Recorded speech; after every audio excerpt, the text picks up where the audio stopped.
It is interesting how you are against imperialism but support authoritarianism. No, because I understand that every governance structure is inherently authoritarian, regardless of however many fucking parties exist within it. Because ultimately, that is what the government is. Authority. Enforcing the authority. You can either do that at the behest of the dictatorship of a hand-select group of people, capital owners, or you can do that by enforcing the wishes of the large majority of the populations. But America seemingly has the most liberal opinion when it comes to free speech. And yet, the reason why I say America has the most liberal opinion when it comes to free speech is because America is the most powerful nation on the planet.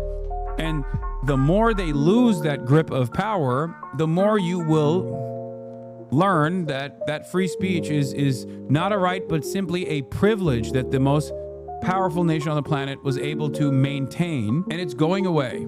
It's going away already. It's going away at a rapid, alarming rate. Let's get to a summary of Xi Jinping's governance of China from this channel called Red Governance Pen. of China is a 4-volume collection of speeches and writings by Xi Jinping, the General Secretary of the Communist Party of China, which outlines the official party We're doing it. We're diving into it. perspective on China's development in the 21st century. The writings encompass Xi Jinping's views on economics, domestic and international politics, infrastructure, technology, environmentalism, peaceful coexistence, and military affairs. He looks hotter now. The Governance of China is a unique text because it is a book written from a global historical perspective by a statesman with the power to actually shape the future course of a major country. Through an extensive grasp on Chinese as well as Western history and literature, Xi Jinping not only articulates the intricacies of China's internal development, but relates China's development to its growing role in global politics. The text does not present a Western-style critique of capitalism, couched in the language of negation and idealism, but instead presents a tangible framework for concrete steps in the arduous struggle of building a communist society. With the rise of the People's Republic of China, its growing power on the global stage, as well as an emerging soft power conflict with the West, it is increasingly important that the world understands what China is doing, how it got here, where it is headed, and how nations across the world factor into this world historic transformation seen with the rise of socialist China.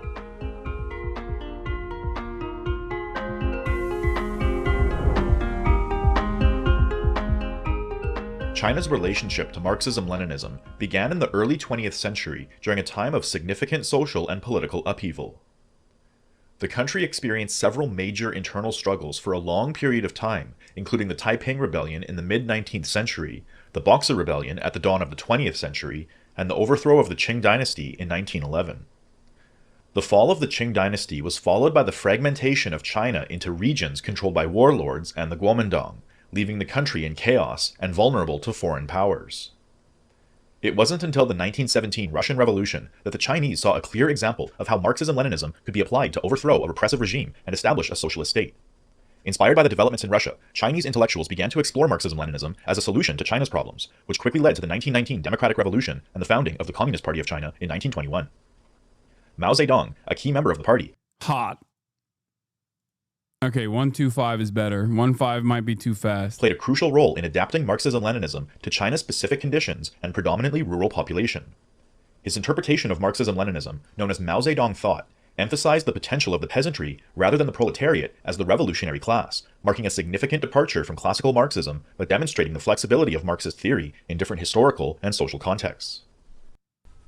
Under Mao's leadership throughout the 1930s and 40s, the Communist Party engaged in various struggles against warlords, Kuomintang nationalists, and foreign invaders, notably during the Second Sino-Japanese War. In building the People's Liberation Army, the party recognized the importance of military strength and leadership. As Xi Jinping states, while it was engaged in violent struggle, the party came to recognize the irrefutable truth that it must command the gun and build a people's military of its own. Chinese people learned that it was an imperative to send the aggressors a message they would understand. War must be fought to deter aggression. Force must be met with force, and a victory is the best way to win peace and respect. We Chinese people do not provoke others, nor do we shy away from trouble. We do not give in to fear or yield in the face of difficulties and dangers. The Chinese nation will never cower before threats or be subdued by oppressors. By 1949, the communist victory in the Chinese Civil War and the establishment of the People's Republic of China marked the triumph of Marxism-Leninism in China and validated its significance in the Chinese Revolution. Over the past 95 years, the Communist Party of China has accomplished so many tasks which were thought to be impossible by other political forces. The reason for this, it's interesting because their response to the tariffs was literally verbatim one-to-one this statement. Has been precisely attributed to our adoption of Marxism as our guide of action. This has allowed our party to free itself from the limitations of all previous political forces, which focused on pursuing their own special interests. Departing from or abandoning Marxism, the party would lose its soul and direction. On the issue of Marxism as the fundamental guiding thought, we should not waver under any circumstances. And for the record, one thing that I want to mention here, we're going to talk about Xi Jinping, but of course you can't do that without establishing Maoist thought in China, and this is his opinion on Mao in his own words. Obviously, Maoism in the United States of America is not, that's not, don't get mad at me, but I don't think it's going to work. You know what I mean? Although there have been a lot of successful revolutionary initiatives in the United States of America that have been motivated by Mao. The Black Panther Party comes to mind, okay? The material conditions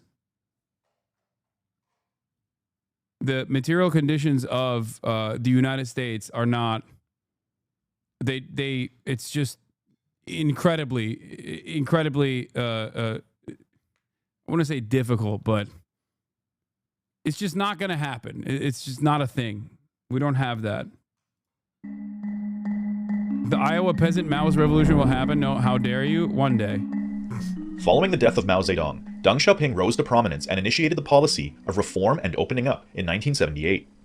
Reform and opening up recognized the dialectical necessity of adapting to changing conditions and constantly developing theory to guide necessary changes in practice. For China, the overall purpose of development is to open up to the world through globalization, cultural exchange, and knowledge sharing.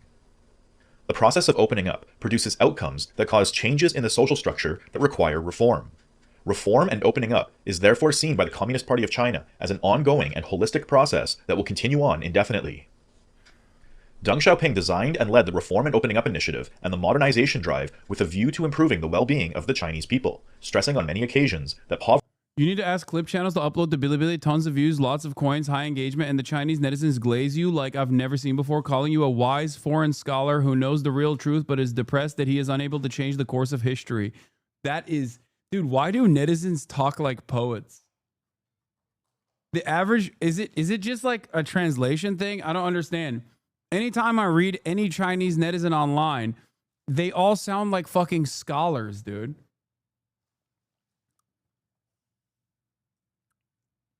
Amazing.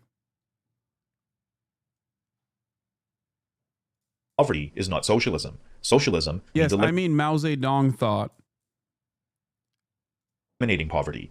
Unless you are developing the productive forces and raising people's living standards, you cannot say that you are building socialism. This policy marked a pragmatic shift towards prioritizing economic development over strict ideological purity, emphasizing the use of market mechanisms to develop the productive forces. The reforms introduced under Deng Xiaoping included decollectivizing agriculture, establishing special economic zones. Yeah, for me, I've said the Genghis Gambit, as is demonstrated by Chinese prosperity over the last couple of decades. It worked out. You know what I mean? You can have your criticisms, but it kind of worked out demonstrably. And encouraging foreign investment. The new theoretical and practical foundations of reform and opening up allowed the Chinese economy to achieve swift growth, which accelerated rapidly after China's entrance into the World Trade Organization in 2001. And also, it would not have worked if they had completely kept liberalizing the economy, for the record. It would not have worked without what Xi Jinping has done as well, which is why I think it's important. It's important to recognize Xi's initiative here as well. Many criticize the party's embrace of pro-market reforms and integration into the capitalist world economy. But Deng Xiaoping and every paramount leader after him demonstrated that the process of moving towards the lofty ideal of communism unfolds at an incremental and gradual pace. Deng Xiaoping always understood that developing the forces of production would be a lengthy process and that China had a long march down the socialist road before approaching a new stage of socialist development.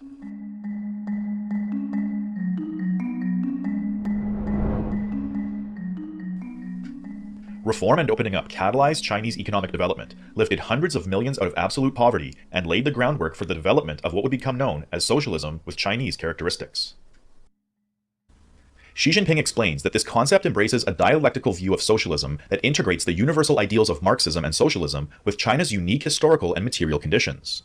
Socialism with Chinese characteristics represents a theory, path, and system of how China will further advance down the socialist road through the implementation of theory into the practice of statecraft.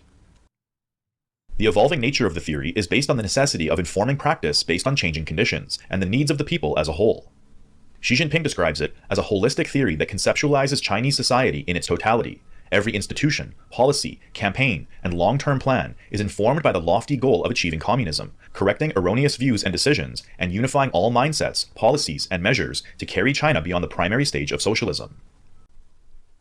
Socialism with Chinese characteristics is built on the foundation of Marxism-Leninism and Mao Zedong thought, which offer basic scientific principles for understanding the world through a dialectical materialist worldview. Marxism-Leninism is seen as a universally applicable theory, while Mao Zedong thought represents this theory under specifically Chinese conditions. On top of this foundation is Deng Xiaoping theory, Jiang Zemin's concept of the three represents, and Hu Jintao's scientific outlook on development. Each of these contributions to socialism with Chinese characteristics is understood to be temporally determined or specific to unique circumstances at a given historical period of China's development. For example, in 2004, as China's growing market economy intensified social inequalities, Jiang Zemin found it necessary to reiterate and solidify the party's commitment to people-centered and socialist development by introducing the three represents into the party constitution, ensuring the equal representation of economic, cultural, and people-centered development in governmental affairs. Lastly, the most recent contribution to socialism with Chinese characteristics has come from Xi Jinping. Xi Jinping thought marks a significant turning point in Chinese development and the theory of socialism with Chinese characteristics. The term thought has not been used to describe the theory of any paramount leader since Mao, which signifies a deeper level of importance to the contribution. But furthermore, since achieving moderate prosperity in all respects, Xi Jinping emphasizes that China has entered a new stage of development and makes frequent reference to socialism with Chinese characteristics for a new era.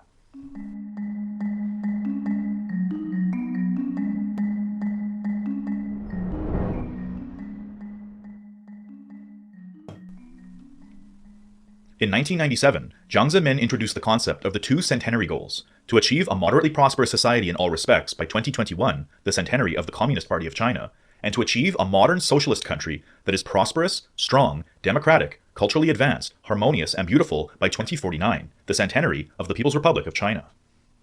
The two centenary goals were taken up and popularized by Xi Jinping, who elevated them into a central theoretical component of socialism with Chinese characteristics, and used them as a national call for the Chinese people to continue pushing towards national rejuvenation.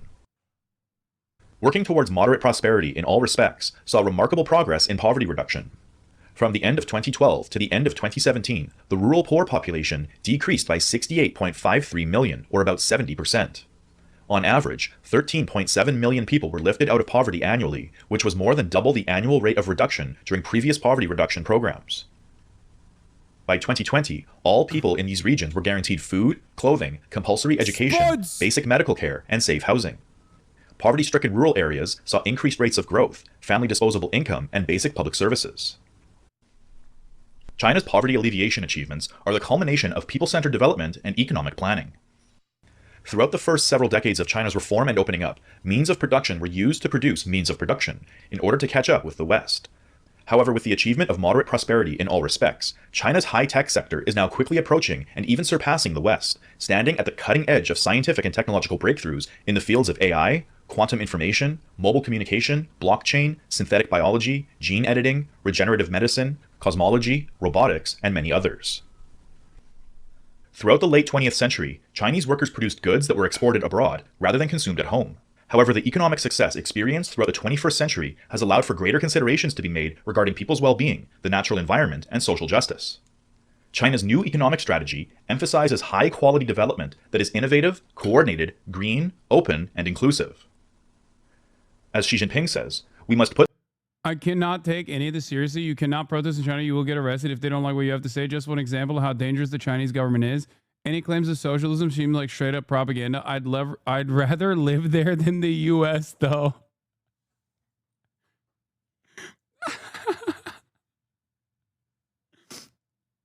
Bro, given the current administration's initiatives in terms of removing due process and also destroying the First Amendment, we literally are getting all of the worst aspects that you claim China has and none of the high-speed rail. So yes, your final statement on the matter is what is perhaps most important.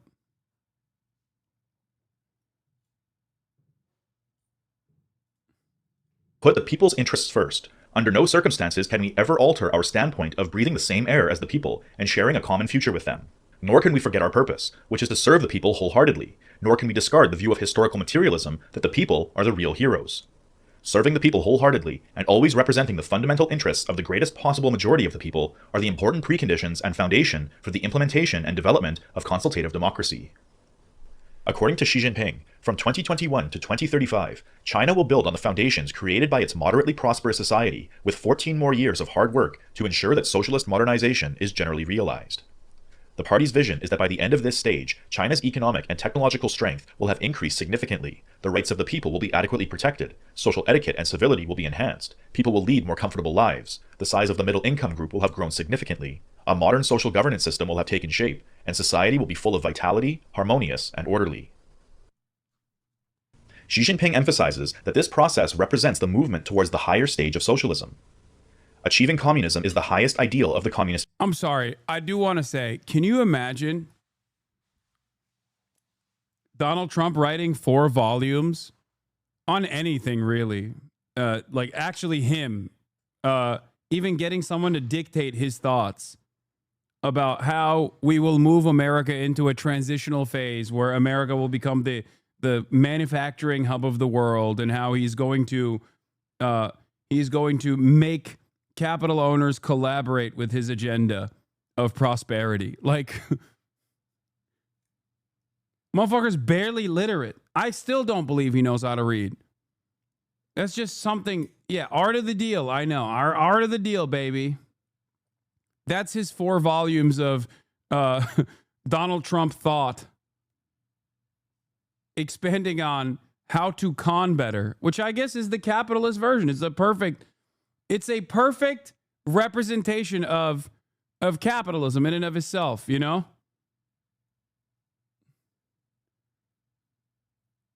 A watered down version of how to be a better con man. Reduced to something that was ghost written.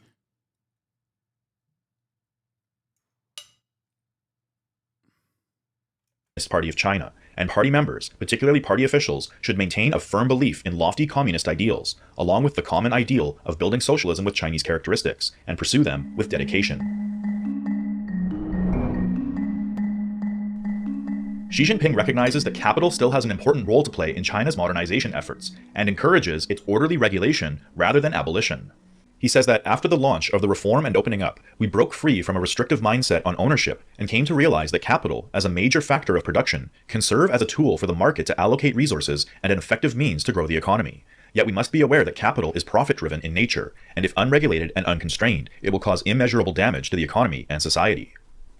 The 2008 global financial crisis has taught us that allowing capital to blindly pursue profit will result in chaos, and that this is why I always ironically maintain a position that while it is a transitional socialist state, in its transition, this unironically is what like the social democrats in theory want, right? That's why it's so funny and nothing but pure chauvinism when European sockdems will be like, China is a tanky haven. It's like fucking bullshit. It's awful. It's like, dude, they're literally currently in practice doing what you claim is what you want to do in your country.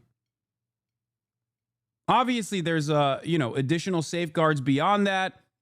Their attitude towards private property is very different, and I think that is a really important distinction that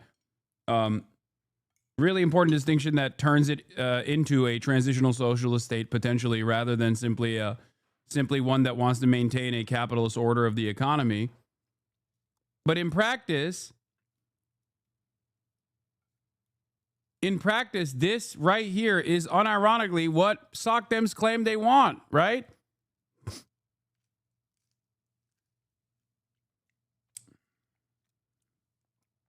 Global prosperity cannot be built on the shaky foundations of a market without moral constraints. This is what I mean, for the record, when I say I want this in America. Okay? I believe that America would prosper if they did this. This is what I say when I am talking about, like, China does a lot of good shit. I wish we could do them here. Why can't we do them here? This is what I'm talking about.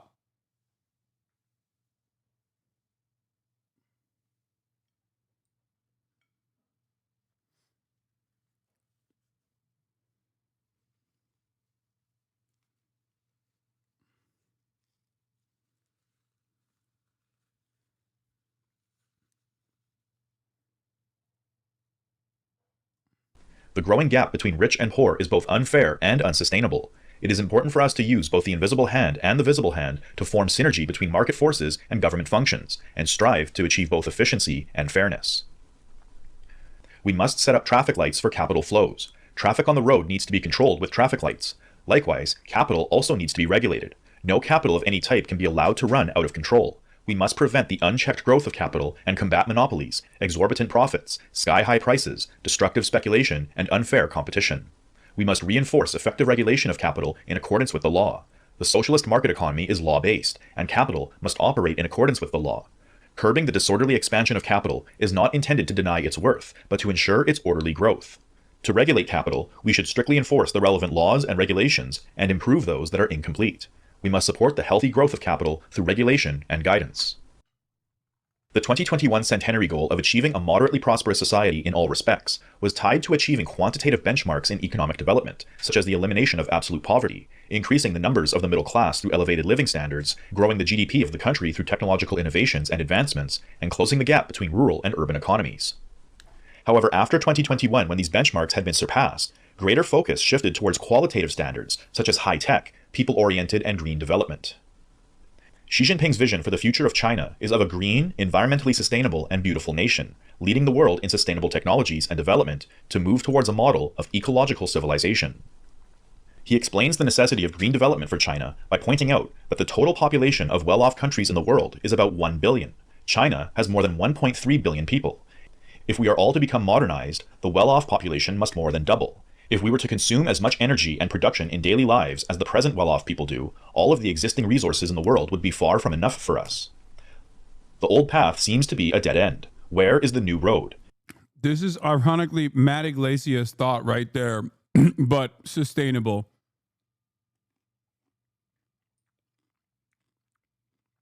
There is already 1 billion Americans. It's China. But if there are to be 1 billion Americans, then that would be unsustainable to exist on this planet because of the consumption. And therefore, there is a necessity to use renewable energies to evolve. It lies in scientific and technological innovation and in the accelerated transition from factor-driven and investment-driven growth to innovation-driven growth. In an overall effort of progressing towards a future that is both prosperous and sustainable, China's high-tech sector continues to develop new green technologies, such as electric vehicles, hydropower, nuclear energy, energy storage systems, smart grids, green infrastructure, solar and wind energy, as well as carbon capture technologies. We should endeavor to build a green, clean, and beautiful world. The Earth is the only shared home for humanity. Now, a few individuals are trying to find a new home in outer space, but that is still a distant dream. In the foreseeable future, human beings still need to live on this planet. This is a fact that will not change. We must defend the Earth's boundaries, both tangible and intangible, to ensure harmony between humanity and nature. We need to improve planning regarding our territorial space, implement our functional zoning strategy, and draw up red lines for ecological conservation. We should accelerate efforts to establish a system of nature reserves, improve biodiversity protection networks, and set reasonable spatial limits for economic and social activities. We will never again seek economic growth at the cost of the environment.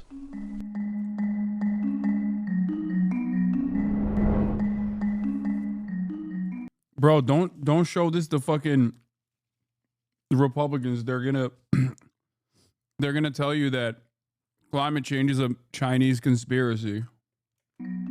China's rule of law functions as one of the primary means of cultivating a harmonious society of internal stability and social order, where conflicts are managed in the interests of overall social cohesion. The Democratic People's Dictatorship is composed of the four classes of Chinese society: the national bourgeoisie, the petty bourgeoisie, workers, and farmers. Deng Xiaoping pointed out that although China's socialist economy and political system were imperfect, they have continued to improve and are much better than the capitalist system, based on the law of the jungle and the principle of getting ahead at the expense of others. Our system will improve more and more with the passage of time. By absorbing the progressive elements of other countries, it will become the best in the world. Capitalism can never achieve this. Elsewhere, he added, democracy in capitalist societies is bourgeois democracy. In fact, it is the democracy of monopoly capitalists. It is no more than a system of multi-party elections, separation of judicial, executive, and legislative powers, and a bicameral legislature. Ours is the system of the People's Congress and the People's Democracy, under the leadership of the Communist Party. We cannot adopt the practices of the West. The great advantage of the socialist system is that when the central leadership makes a decision, it is promptly implemented without interference from any other quarters. In contrast to the Anglo-American legal system, based on the supposed separation of legal powers, the Chinese system was created through a combination of socialist innovation and traditional Chinese practices to produce a legal system that is not only functional, but also promotes harmony and moral virtue by reflecting the democratic will of the Chinese people. According to Xi Jinping, Chinese law epitomizes the ethos and wisdom of the Chinese nation and contains many excellent ideas and concepts worth passing on. These include the governance strategy of enforcing public discipline through the application of both morality and law, the people-centered concept that the people are the foundation of the state, and only when the foundation is solid will the state be stable, the wish for social harmony without lawsuits, the idea of prudence that prioritizes moral enlightenment over legal punishment, the concept of equality that advocates passing judgment in accordance with the law and ensures that the punishment fits the crime, and the principle of leniency towards widowers. By the way, this is the reason why, while the party does have top-down control or like final say on matters, it gets its notes from a localized structure where the initiatives that they take on are directly after consultation and demands that they hear from virtually every side of China, virtually every aspect of China.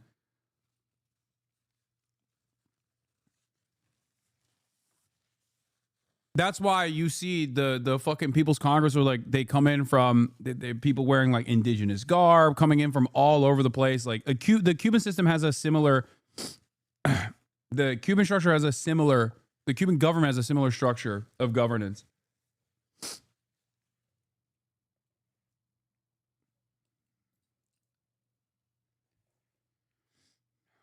And while it's still a obviously a one-party system, clearly, there's room for disagreement within the party, and the people are still locally elected.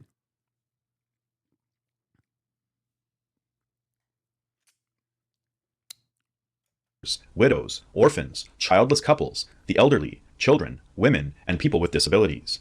All of these shed light on the wisdom of Chinese traditional legal culture.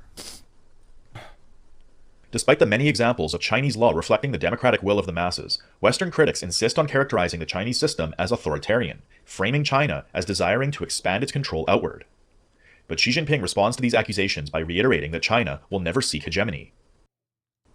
As China continues to grow, some people start to worry. Some take a dark view of China and assume that it will inevitably become a threat as it develops further. They even portray China as being a terrifying Mephisto who will someday suck the soul of the world. Such absurdity couldn't be more ridiculous, yet some people, regrettably, never tire of preaching it. This shows that prejudice is indeed hard to overcome. Subtweet. Call out. In addressing the question of whether the party is above the law, Xi Jinping stated, "This question itself is problematic and is a political trap. We must leave no room for confusion. More like Xi Jinping. But answer the question clearly. Party leadership and law-based governance are not in conflict, but inherently coherent. Our country's laws embody the will of the party and the people, and our party acts in accordance with the law, which manifests an inseparable relationship between the two.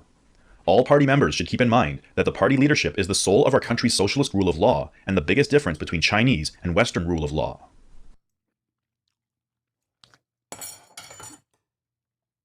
God damn it.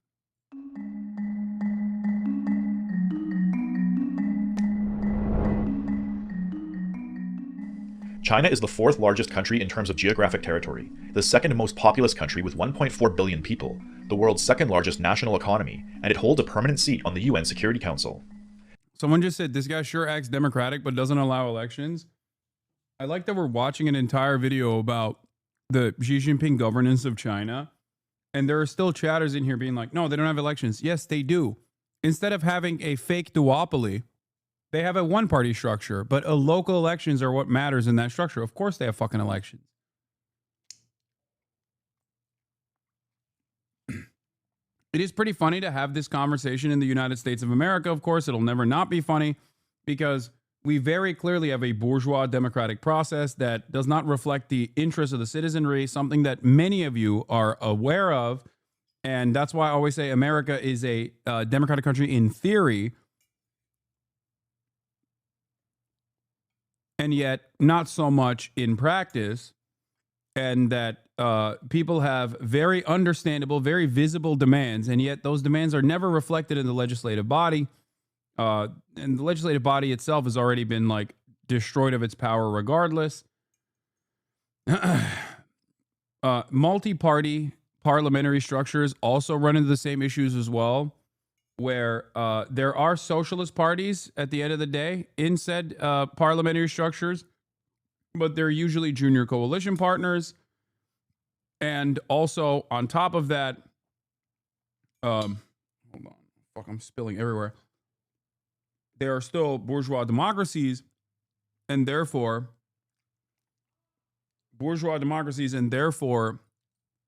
still very much reflective of the same two like power centers. Basically, you have like a left coalition, a right coalition, constantly fighting against one another.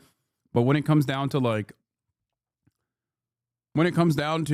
representing the interests of capital, they still do the exact same thing that the American duopoly does.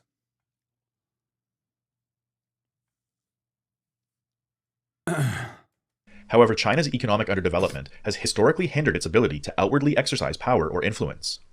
Progress towards the Chinese dream of national rejuvenation is therefore also tied to the party's desire to restore China's pride and place on the world stage. Xi Jinping's vision for China's global role is deeply influenced by the principles of peaceful coexistence and mutual benefit. China's approach to international relations is governed by the idea that all countries should pursue development that is inclusive and beneficial to all parties involved. Xi Jinping has frequently spoken of the need to build a global community of shared future, where nations work together to address common challenges and achieve mutual prosperity. China's commitment to peaceful coexistence is reflected in its opposition to protectionism and economic hegemony. Xi Jinping has made it clear that China is firmly against any form of protectionism and is willing to resolve economic and trade differences through consultation rather than confrontation. This stance is part of China's broader strategy to promote the establishment of a multilateral trade system characterized by balanced and mutually beneficial development.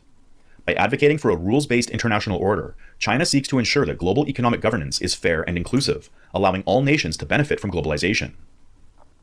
It is important for all countries to pursue inclusive development for the benefit of all. To lead a happy life is the common aspiration of people all over the world. The progress of human society requires a continued effort from all countries to further opening up, cooperation, and win-win development, and reject isolation, confrontation, and monopoly. In a world of deeper economic globalization, the pursuit of the law of the jungle and winner takes all leads nowhere. Inclusive growth for all is surely the right way forward. Countries need to rise above differences and leverage their respective strengths to pursue inclusive growth in the face of common risks and challenges. This way, people of all countries will be able to share in the benefits of economic globalization and global growth. One of the most significant expressions of China's commitment to peaceful development and mutual benefit is the Belt and Road Initiative. Launched in 2013, the Belt and Road Initiative is a global economic development strategy that aims to enhance connectivity and cooperation between countries across Asia, Europe, and Africa. The initiative is a manifestation of Xi Jinping's vision for an open and inclusive world order, where economic cooperation is not based on ideological alignment or geopolitical considerations, but on mutual benefit.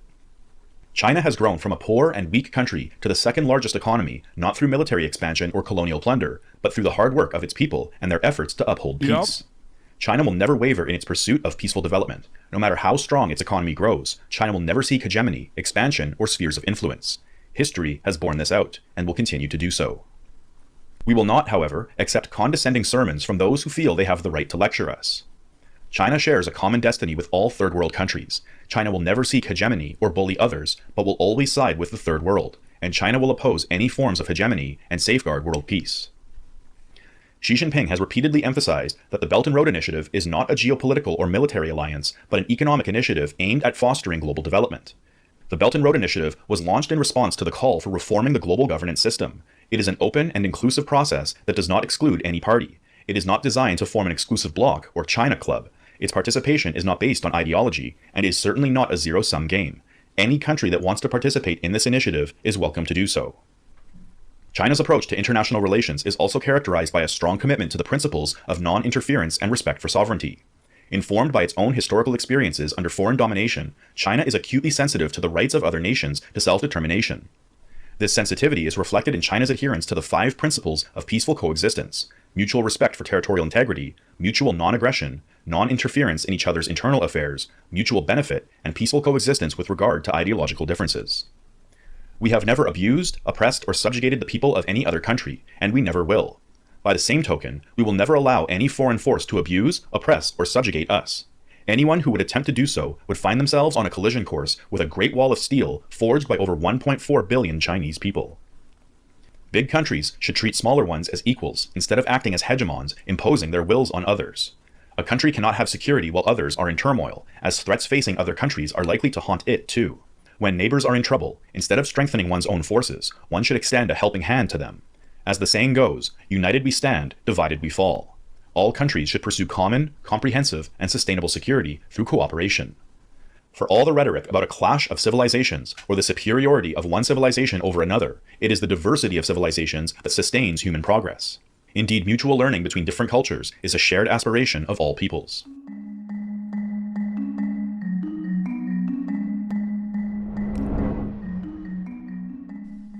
The People's Republic of China has overcome monumental tasks in liberating itself from the century of humiliation and tackling major social problems. Victory in the Korean War, eradicating widespread opium addiction, and lifting hundreds of millions out of poverty are only a few examples of the monumental achievements by China under the People's Republic. However, China still faces challenges that are deeply rooted in the past. One of the greatest and most persistent challenges facing China today is the need for national reunification with Taiwan. When China was a weak country, the Japanese invaded and occupied Taiwan, inflicting a traumatic experience on all Chinese people on both sides of the straits. While Taiwan was under Japanese occupation, many Taiwanese shed their blood and laid down their lives to fight against this encroachment on China's sovereignty, proving they were inseparable members from the extended family of the Chinese nation. The Chinese nation has an honorable tradition of opposing division and safeguarding unity. Successionism directed towards Taiwan independence is the greatest obstacle to national reunification and a grave danger to national rejuvenation. Those who forget their roots, betray their motherland, and seek to split the country will come to no good end. They will be condemned by the people and indicted by history. Taiwan is seen by Xi Jinping as an inalienable part of China, and the Taiwan question as a wound left by history. He states that the blood of the Chinese nation flows in every Chinese person, and the bond between people on both sides of the Taiwan Straits cannot be altered by any force. We people on both sides of the Taiwan Straits are Chinese and share a natural affinity and national identity built on kinship and mutual assistance, a fact that can never be altered by any force or any people. Xi Jinping invites all Chinese on both sides of the Taiwan Straits to recognize their common history, reunite as a people, and share in China's growing prosperity. We must handle cross-straits relations on the basis of a clear understanding of the trend of history. The great renewal of the Chinese nation has never been closer thanks to the tireless efforts of all the sons and daughters of China. We should view from high ground the great trend of history with changing times and the rise of the Chinese nation, and realize... Bro, this guy goes, this channel does so much propaganda. Dude, it is a summarization of Xi Jinping's governance of China, like his own book. He's barely adding any additional thoughts to it. Of course, it's going to be reflective of Xi Jinping's own personal thoughts about his own personal affairs.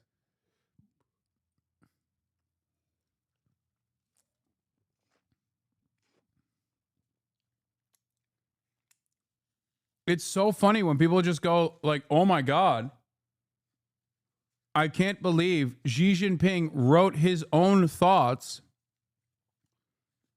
about where he wants to take Chinese development, and he didn't talk about all of the negatives.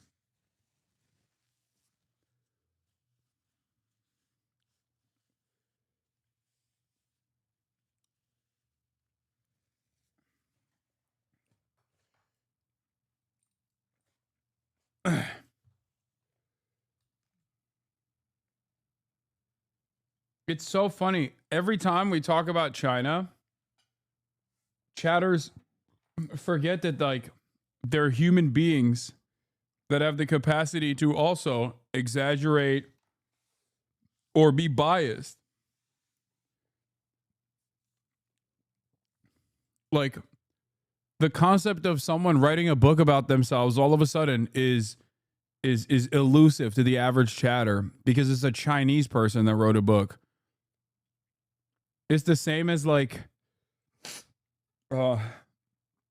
it's the same principle behind like the New York Times writing an article about like a new Chinese museum opening up in Beijing that whitewashes Chinese history. And it's like, yeah, no shit. That's what fucking museums do. What are you talking about? Like, what do you mean? Everyone turns into a fucking the wokest radlib anarchist when it comes to talking about our foreign adversaries.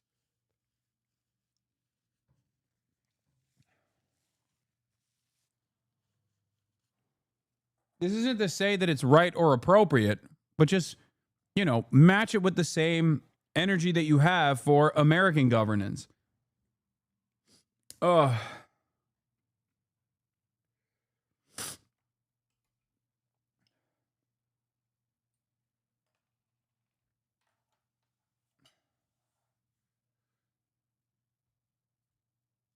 That the peaceful development of cross-straits relations has become part and parcel of China's Great Renewal. Sooner or later, we will have to resolve the political disputes that have long existed in cross-straits relations rather than leave them to later generations. No one should underestimate the resolve, the will, and the ability of the Chinese people to defend our national sovereignty and territorial integrity. The complete reunification of our country can and will be realized.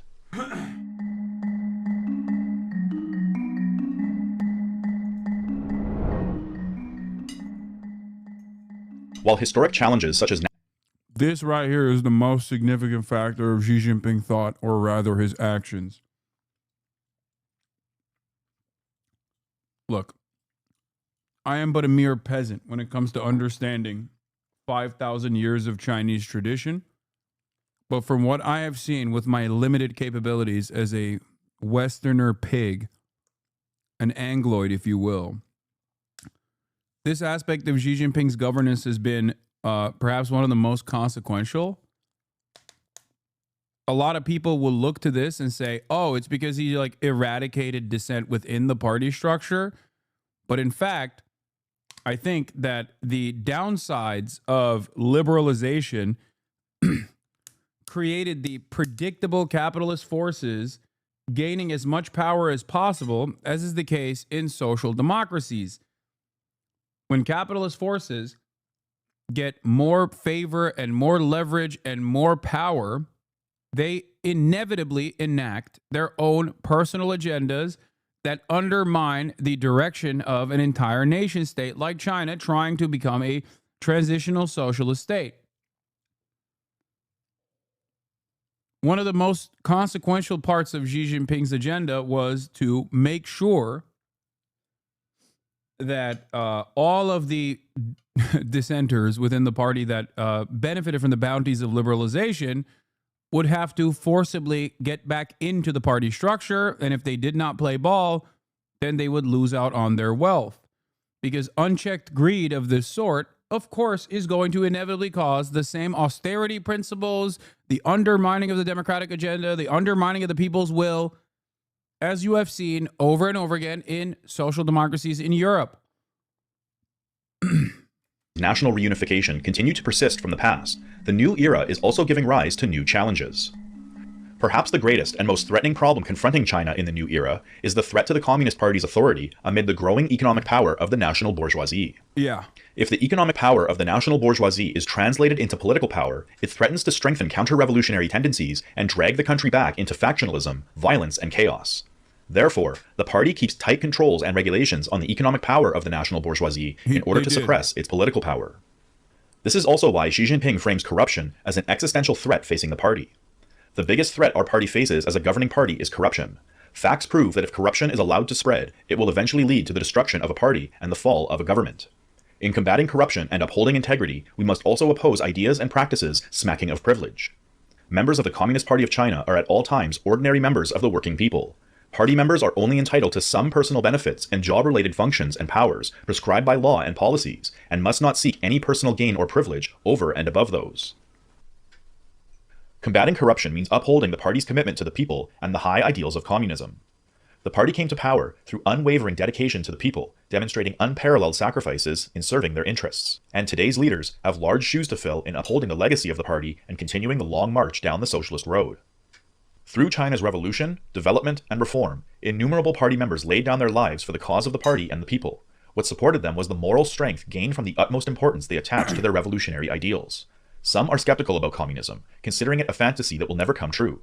Some do not believe in Marxism-Leninism, but in ghosts and gods, seeking spiritual solace in feudal superstitions, showing intense interest in fortune-telling, worship of Buddha, and God's advice for solving their problems. Some have little sense of principle, justice, or right and wrong, and perform their duties in a muddle-headed manner. Some even yearn for Western social systems and values, losing their confidence in the future of socialism. And others adopt an equivocal attitude towards political provocations against the leadership of the Communist Party of China, the path of socialism with Chinese characteristics, and other matters of principle. They passively avoid relevant arguments without the courage to express their opinions, or even deliberately deliver ambiguous messages. Isn't it a monstrous absurdity that party officials, especially high-ranking ones, take no position in the face of major issues of principle, political incidents, and sensitive issues? As part of its efforts to combat party corruption and promote upright public officials, party discipline is enforced from the highest to lowest ranks. All party members are mandated to learn the teachings of Marx, Engels, Lenin, Mao, Deng Xiaoping theory, the Three Represents, the scientific outlook on development, and Xi Jinping thought to grasp the history, outlook, tactics, strategies, and goals of the party. Xi Jinping emphasizes that studying these works helps ensure ideological unity, strengthen the legitimacy of the Chinese Communist Party, and guide future governance. Learning from past leaders and adapting Marxism to China's evolving needs helps maintain political stability, reinforce party discipline, and address modern challenges while promoting a distinct Chinese path forward. Xi Jinping asserts that communism is not as simple as a meal of goulash, and it cannot be attained easily, but we cannot dismiss it as an illusion or choose not to be loyal communists just because there is a long way to go. Our revolutionary ideals are of supreme importance. Communism is the ultimate ideal of communists, and it needs generations of strenuous effort to achieve. If we all see it as no more than an illusion, if we deem it unworthy of hard work and sacrifice, communism will never come.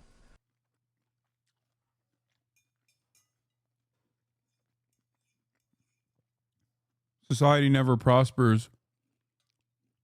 Society can only prosper if old men plant seeds for trees they will never sit in the shade of.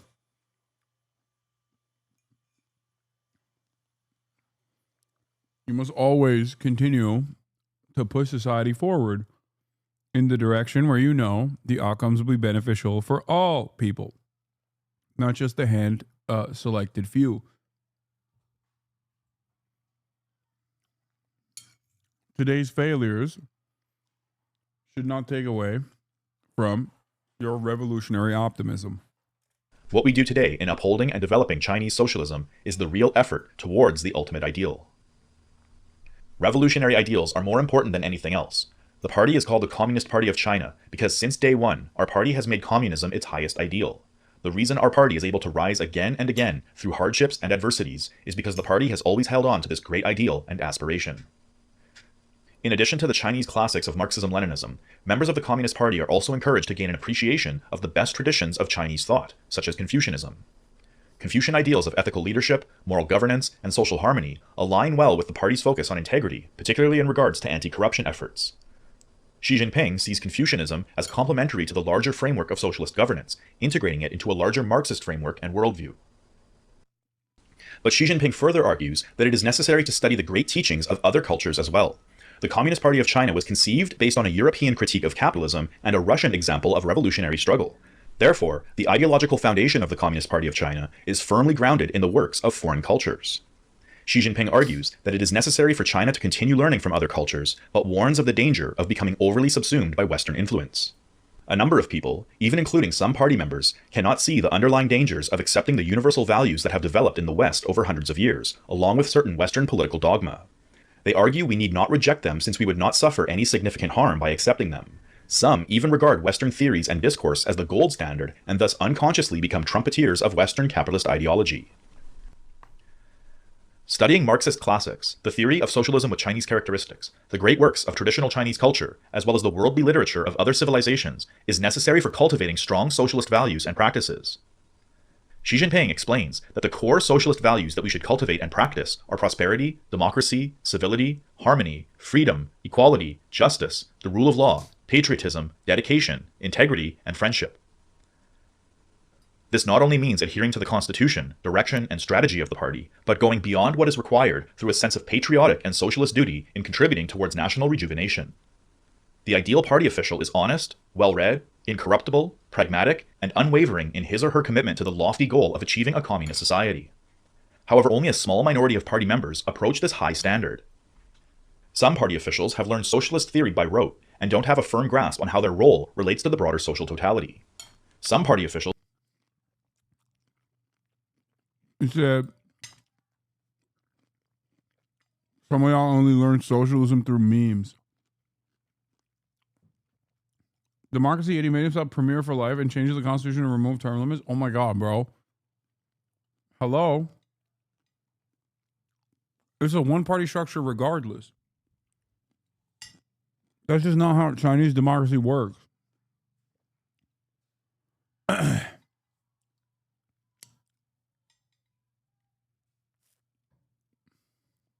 Confucianism is one of the few areas where the CCP loses me ideologically due to many reactionary elements that can be found in Confucian thought. I still fuck with the vision, though. I'm confused about capitalism argument. As a new watcher, I don't think communism is the answer. I would suggest something more like what Europe has, but they still maintain a capitalist economy. It is interesting how you are against imperialism but support authoritarianism. No, because I understand that every governance structure is inherently authoritarian, regardless of however many fucking parties exist within it. Because ultimately, that is what the government is. Authority. Okay? Enforcing the authority. You can either do that at the behest of the dictatorship of a handful, a hand-select group of people, capital owners, or you can do that by enforcing the wishes of the large majority of the population. So one-party government is the answer? No. I'm not saying that. I'm not saying that at all. I'm simply stating that whether there's one party, two parties, three parties, or 100 parties, the reality of the matter is still the same. A government is going to be authoritarian. Let's say someone wants to be a pedophile. It is incredibly authoritarian for the government to say, you can't be a pedophile. That is illegal. Every rule, technically, is stopping someone from doing something that they want to do.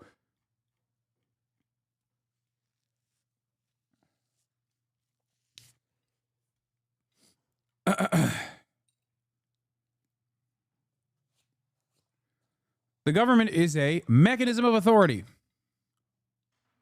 Weird way to say it, but I think it's important. I think it's important to understand that. That is a well-established hallmark of government.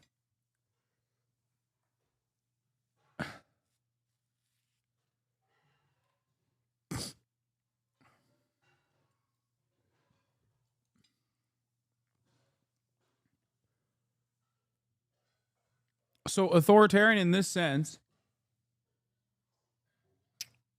which, by the way, you said it's interesting you are against imperialism but support authoritarianism. How authoritarianism and imperialism, what are you talking about? These are concepts that are completely removed from one another. Technically, America is not an authoritarian nation, right? It's the beacon of liberal democracy. It also happens to be the most imperialist nation. Like you're substituting two utterly irrelevant concepts here. An authoritarian nation cannot be, an authoritarian nation could very well be not imperialist, but it doesn't matter. A non-authoritarian nation can be imperialist, but it doesn't matter. There's wrongs for each form of governance and what they're doing.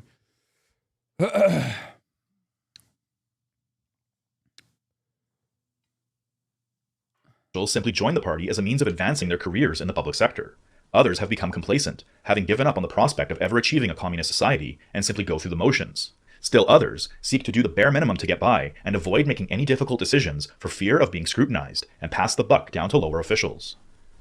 In Xi Jinping's words, the main features of self-indulgence are mental laxity, resting on one's laurels, vanity, coveting pleasure, pursuing ostentation, and seeking to keep oneself amused. Some party officials have become demoralized, and their faith has been shaken. Their philosophy of life is to indulge themselves in pleasure-seeking, drinking your fill as long as you have wine to drink, and seizing the moments of contentment in life and making the most of them. Some have abandoned their ideals in favor of material comforts, vulgar amusements, revelry, drinking, and a life of luxury. Some take on easy tasks and shirk hard work because they have no taste for hardship and effort. They lack motivation and new goals because they are happy with the status quo, satisfied with their limited knowledge and understanding, and content with their past achievements. They idle through the day, flipping through newspapers, drinking. I think you can do both. Just saying. The pursuit of revolutionary thought should not be something that overtakes every aspect of your life. After all, the entire purpose of building socialism or communism is so that one has time to focus on their own personal joy.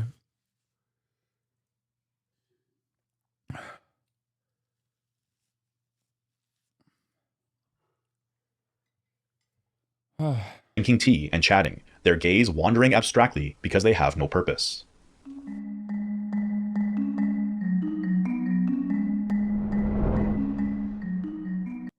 Yeah, who's talking about party members? Yeah. Yeah. Xi Jinping's approach to governing China is also informed by the historical lessons drawn from the collapse of the Soviet Union. He cites the failure of the Soviet Union as a warning for China, emphasizing that one of the key reasons for its collapse was the detachment of the Communist Party from the people. In Xi Jinping's view, the Soviet leadership became a privileged group of bureaucrats who served their own interests rather than the broader population, leading to a loss of popular support and ultimately to the downfall of the Soviet Union. For Xi Jinping, this experience serves as a powerful reminder Alongside collaboration with Western capitalists. of the importance of maintaining a close connection between the party and the people. He insists that Chinese leadership must be vigilant in staying connected to the populace, ensuring that policies are effective and serve the broader public interest. This emphasis on connection between the party and the people is seen as crucial for avoiding the pitfalls that led to the collapse of former socialist states. As China becomes wealthier and people experience a better life, many no longer feel the need to become politically engaged. This is a major concern for the Communist Party and its connection with the people as a fundamental basis for political action. As Xi Jinping says, we must be very clear, there are still many inadequacies in our work and many difficulties and challenges to face. The main ones are as follows: unbalanced and inadequate development, public well-being, poverty alleviation, disparities in developing between rural and urban areas, income distribution, employment, education, healthcare, housing, elderly care, and civic awareness. Decisions made by the Communist Party must be informed by the people through democratic processes at the grassroots level, with active engagement in elections for local people's congresses and village committees, as well as consultative democracy. The challenge of building socialist values, political consciousness, and democratic participation is a growing concern, particularly in regard to Chinese youth. Unlike many previous generations who were required to sacrifice so much to build China's productive forces, Chinese youth today are born into a world where those sacrifices are bearing great fruit. In contrast to the life of struggle carried out by previous generations, the youth of today can expect to enjoy a much freer and more prosperous lifestyle. Under such conditions, the theories of Marxism-Leninism and Mao Zedong thought are increasingly being seen as irrelevant or outdated to the quickly modernizing and prosperous Chinese society. Today's youth often seem less interested in the history of class struggle than they are in new technologies, fashion, music, travel, and Western art. Therefore, the party sees the need to continue educating itself so that it may educate the masses and the youth on the importance of committing oneself to the lofty ideals of communism.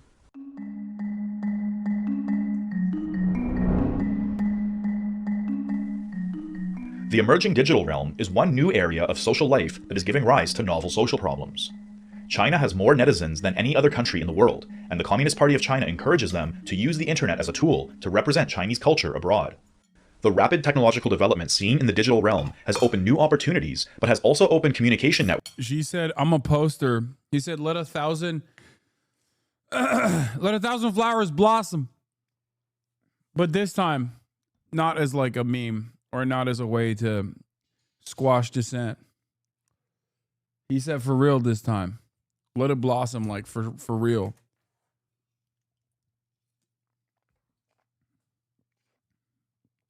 networks for terrorists and cybercriminals.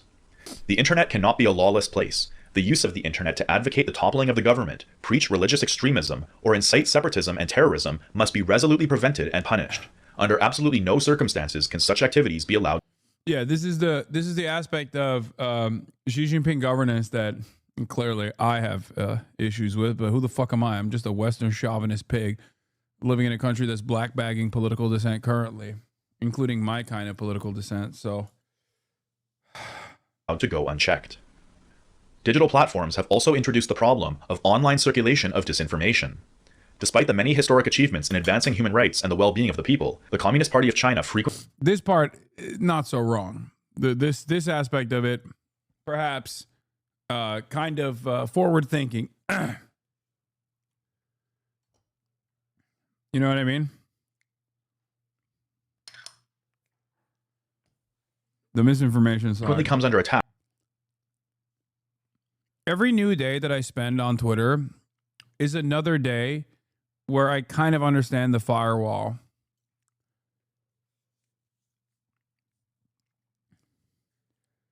Every other country that we traffic our brain rot to by way of social media platforms is another day that I understand the Chinese firewall. For sure.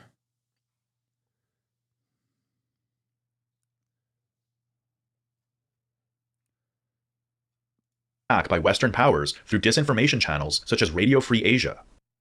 With the vast growth in the number of users of microblogs, WeChat, and other social network services and instant communication tools, how to strengthen oversight within a legal framework, guide public opinion, and ensure the orderly dissemination of online information while safeguarding national security and social stability has become a pressing problem for us.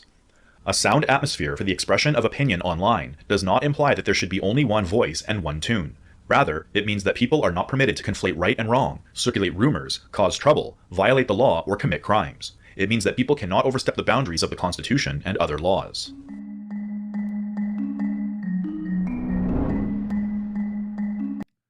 Love how it doesn't mention banning LGBT content and content creators online. Well-being of the people never applies if you're gay and want equal rights in China.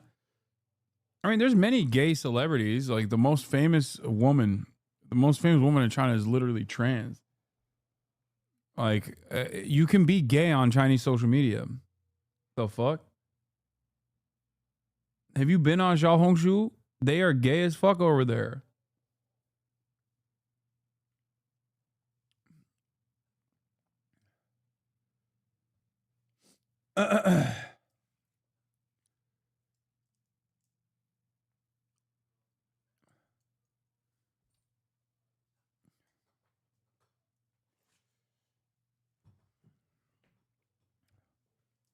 There are some, you're a little uninformed on this topic, buddy. I'm just saying, I'm a little uninformed on this topic. No, advocacy is something that they definitely clamp down on, for sure. But I don't think the idea that you're not allowed to be fucking gay on social media is stupid. I know that is literally not correct.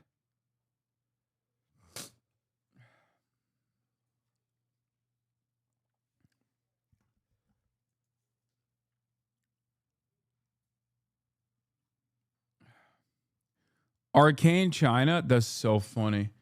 Yeah, dude. Yeah, they also don't let you have blood in video games. Yeah, they have stupid fucking rules, dude. I know. We're not talking about Arcane. We're talking about whether or not you are openly allowed to be a homosexual, lesbian, trans, whatever the fuck on Chinese social media. Yes, they have very weird and, dare I say, stupid censorship rules like skeletons or blood.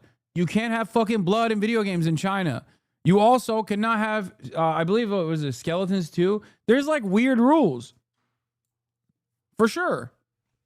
But that's not what the fucking conversation was about. The conversation is whether or not you can be visibly a queer person. You absolutely can. Yeah, there's literally advertised gay cities in China. They're just aware of how LGBT rights are used by USAID and the CIA to create dissent. No, I don't think it's just that. They're also fucking conservative too. I think there's a little bit of social conservatism involved in this.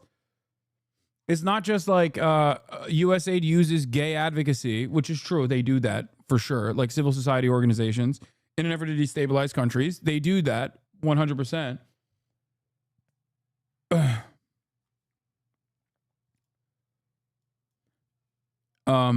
Women who try to speak up about abuse, especially those in power, get censored. Women try to speak up about abuse, especially those against power, get censored. They're seen as trouble. It is different. You aren't protected. Okay, that I can't speak on. But, you know, I live in America. And I feel like that is a common through line of misogyny here in the United States of America as well. Like, good luck talking about being raped. You know what I mean? I feel like that's just a universal principle of misogyny under patriarchal constructs. This isn't to say like, this isn't to shelter China from the criticism at all. I don't know enough about this. But our president is Donald Trump. He was convicted through at least he was found in a court of law through civil litigation to have actually raped someone. Yes, it's a lower standard, a lower burden of proof than criminal litigation, but come on, you know?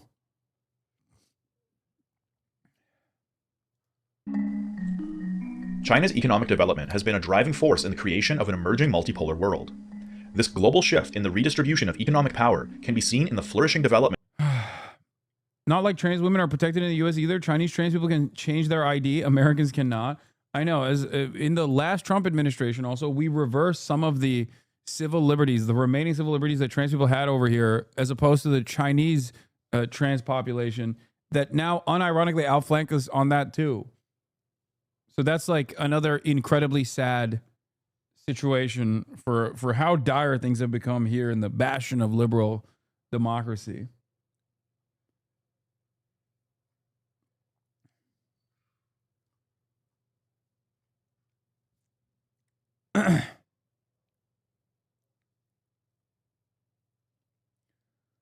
You need to start making chatters prove they are not American before they start criticizing China. What do you mean?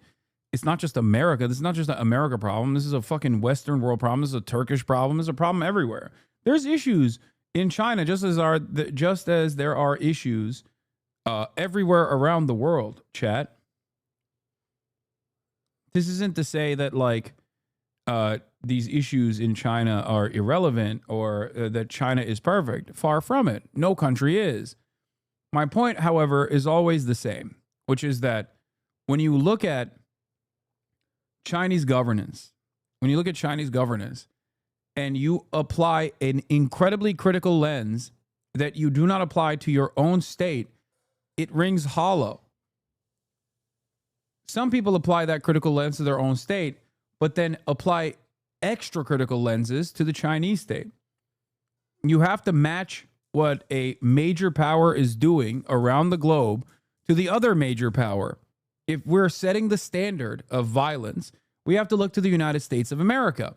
That's what I do. This is what pisses off a lot of Americans, especially American chauvinists. They think this is whataboutism. This is not whataboutism. That's why I always routinely talk about China's actions in the South China Sea. Spraying fucking Filipino boats with water cannons, right? America talks about that act as the most egregious form of violence. This is like at maximum 1,000 miles off the fucking Chinese coastline where they're literally spraying another boat with water. And America considers this to be the most violent act that a state could ever engage in, while America's boats are also in that fucking sea, tens of thousands of miles away. And on top of that, America's doing a fucking genocide in Gaza. Like, what do you mean? Yeah, they have border disputes with India. It's a laughable notion. They literally dress up in full riot gear and fight one another with fucking sticks and stones. When America has a border dispute with a country, which, you know, doesn't usually happen, America has border disputes a world away from the United States of America. They fucking eradicate the entire population. They rape and pillage. They fucking torture people that they take prisoner unjustifiably. And we're over here being like, well, you know, those sticks and stones border conflict they have with India is the most unacceptable form of violence. This is what I mean. This is what I mean. This is what I'm talking about. This is not a defense of America, and it's not a defense of China. But if the standard of violence is supposed to be universal, or our criticisms of violence is supposed to be universal, it's like yelling at your neighbor for being too loud when you are beating the fuck out of your son every night. You know what I mean? You're like, oh, I can't believe you reprimanded your child. How dare you do that as I abuse my son? You know what I mean? This is unacceptable. It's just copium. Or not even fucking, not even abusing your child. It's like being a fucking serial killer and then getting mad at a dude doing MMA.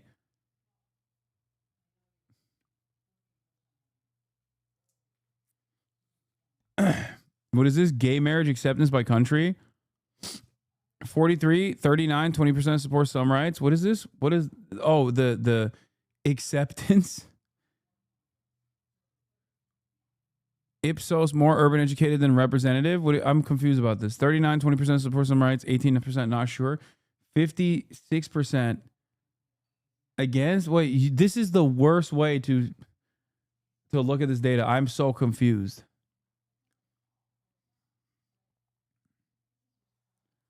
What a weird but understanding comparison. Yeah, I hope this is eye-opening for some people. Like, I criticize China plenty. It's just that people want me to constantly, like, if I were to talk about America, right, doing something right for once, and that doesn't happen regularly, but let's say in a hypothetical scenario where America did something correct, like Build Back Better, okay?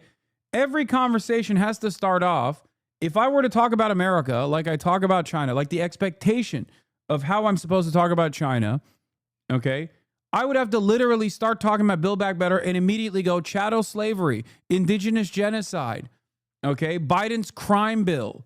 Like every single time, instead of talking about Build Back Better, I would have to consistently talk about like the execution of revolutionary leadership, the McCarthyist trials, like Japanese internment camps. I would never, see, this is it. NSA mass surveillance, Kent State, Church of Scientology, David Miscavige, May 4th, 1970 massacre, May 13th, 1985 move bombing, 1919 House Un-American Activities Committee, Trail of Tears, Jim Crow, segregation, Human Rights Citizens United, safety, high-speed rail, strong mass line, Republic of Hawaii, 13 colonies, Vietnam, Afghanistan, Iraq, Edward Snowden. Some of those are hilarious. But Henry Kissinger, nukes, NSA mass surveillance. Like, it would be ridiculous. I would never be able to talk about like the comings and goings of American politics at all. This is how Americans want me to talk about China. I've covered Xinjiang plenty. I've covered the camps created, the re-education camps that were created for Uyghurs under the boundaries of the claim that they were separatists. Some of them were, but that doesn't matter. Like, you can't just do dragnets and mass surveillance over an entire population of people and fucking neuter their culture. These are the types of things that I criticize when I'm talking about China. Having said that, however, if Israel treated the Palestinian population in the same way that China treated its Uyghur population, okay, where they have freedom of fucking travel and are full-blown Chinese citizens, okay, at the end of the goddamn day, regardless of the cultural genocide or the re-education or whatever the fuck, okay, the rest of the world, the Western world, will hail Israel as the most moral nation on the fucking planet. Nobel Peace Prize be given out every fucking day. They would run out of peace prizes to give to Israel. There would never be another person that ever received a peace prize because they would talk about how Israel deserves it every single fucking year. Do you understand the cruelty, that the appetite that we have for death and destruction for Western powers and Western aligned powers and an expression of Western imperialism versus like what our supposed enemies do, what our foreign adversaries do? Okay? So it feels weird for me to fucking constantly bring that shit up every single goddamn time. Like when I'm talking about high-speed rail, they'd be like, oh, the Uyghurs.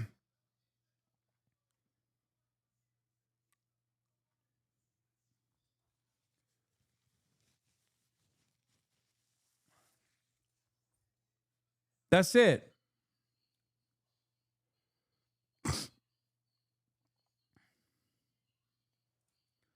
We have cities that are famous for being gay as fuck, but we are not being persecuted by law. Yes, we want more rights and to be protected by law. On the other hand, the Chinese gay community is somewhat similar to the American gay community in the early 2000s. There's no law of legal marriage, but most people understand it and know that it exists.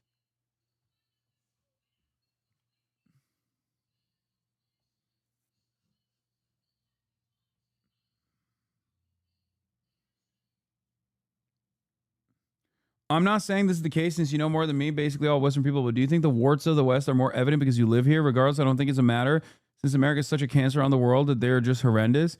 Yes, of course, I don't know the comings and goings of daily Chinese existence.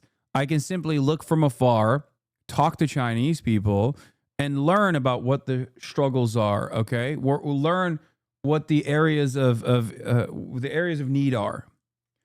And there are also other things that I've talked about, like the internal passport structures they have between tier 1 cities and villages, and how obviously not the entirety of China has not completely urbanized at this point, and how there's still a disparity there. Okay, there is plenty of issues in China as well. There are also areas of reform in those. There is a need for reform, and the Chinese government seemingly cares about reforming some of these structures. So yes, I am certainly more in tune with the death, destruction, violence, subjugation that happens in the Western world because I live in the United States of America. But another part of the reason is also because as America is the global hegemonic power, it does not have the need to justify its existence. It never has seen the need to justify its atrocities, to justify why it's doing the things that it's doing, because it's always been for a higher purpose, maintaining the liberal capitalist order. This is precisely the reason why they can be flagrantly violent, openly violent, and even flex how violent they are. This is also the same reason why America can have freedom of speech. If you recall, almost a year ago or a couple months ago, I reiterated the position that I've held for a very long time. You will see what the boundaries of free speech truly are in the United States of America when America starts recognizing that its material conditions are eroding and it is no longer the most powerful nation on the planet. America, throughout periods of struggle, like the civil rights struggle, or during periods of war, have shown that they do not have any care or consideration for free speech. Look at the McCarthyist trials, for example. Look at the assassination of revolutionary black leaders, for example. So this does not mean that there isn't free speech or more expansive free speech. I'm not a free speech absolutist. There's no such thing anyway. Obviously, there's limitations to that regardless, but America seemingly has the most liberal opinion when it comes to free speech. And yet, the reason why I say America has the most liberal opinion when it comes to free speech is because America is the most powerful nation on the planet.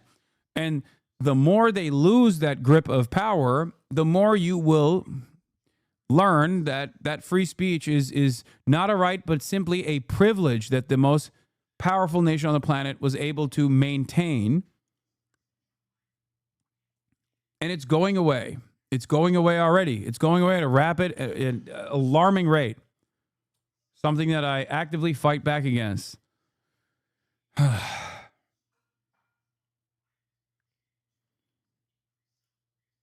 Of Chinese projects, notably the Belt and Road Initiative and the BRICS multilateral partnership. Under Xi Jinping's leadership, China has emerged as a dominant power on the world stage, which has presented hegemonic powers with a new challenge. Many Western countries have regressed back into economic nationalism, the erection of trade barriers, sanctions, and other soft power tools mobilized to disrupt the creation of a multipolar world.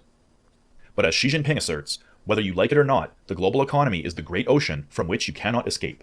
Any attempt to cut off the flow of capital, technologies, products, industries, and people between economies and channel the waters into the ocean back into isolated lakes and creeks is simply not possible. Indeed, it runs counter to the historical trend.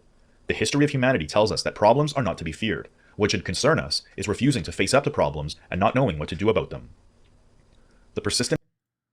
You are fucking ignorant and defending fucking take. Absolutely fuck you for this take, but we aren't those people who ignore what the West does. Fucking educate or fucking take the trans hate, you piece of shit. That doesn't imply acceptance at all, and that means we should call out fucking China for trans hate. Fuck your take, showing his fucking ignorance towards trans issues. What?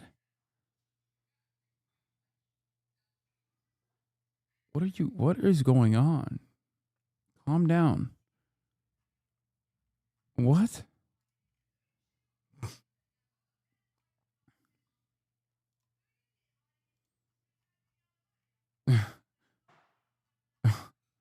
Hello? What? Explain what your gripe is. I am confused.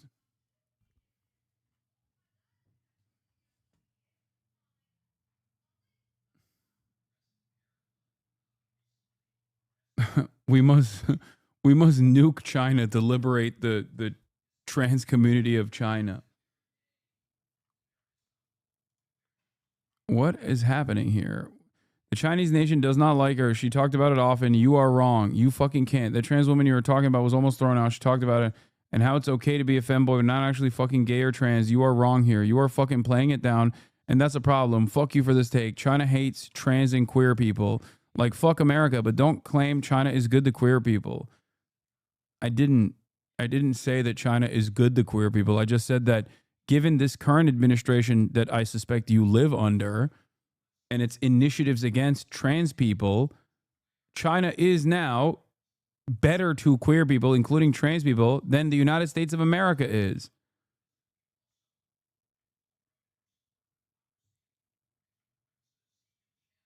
I didn't say China is a bastion of queer liberation. But I also don't understand what this smoke is like. What the fuck? Yeah, you're also wrong about saying the Chinese nation does not like her. She is literally the largest television star in China. What the fuck?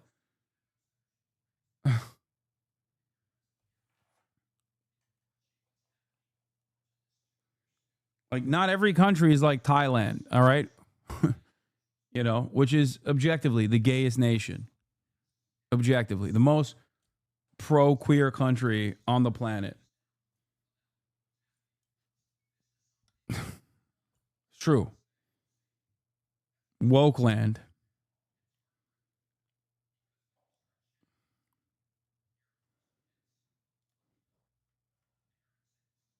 Did this chatter just like get mad and then leave? Like, what the fuck happened? Of regional conflicts, terrorism, poverty, unemployment, economic crises, refugee waves, and widening income gaps are problems that have accelerated under the global economy shaped by unipolarity and Western universalism.